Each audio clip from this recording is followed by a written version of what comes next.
how to link a button to a page in Elementor. So here I've just logged into my Elementor account. We want to hover over our website and select the first option here, Edit with Elementor. Now this is going to open up the website editor like so. And here what I'm going to do is from the layout, or from the basic section actually, I will first add a button. I'll just click on it and it's going to look like this.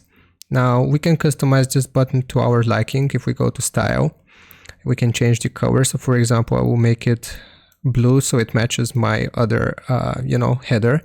And if we want to link this button to a page here, what I'm going to do is you will see the link section from the content page, from the content tab here, and we want to begin typing out the page where to which we want to link it. So for example, if I do contact us here and I remove the hashtag, you will be able to see that I can link this to my page on my Elementor website.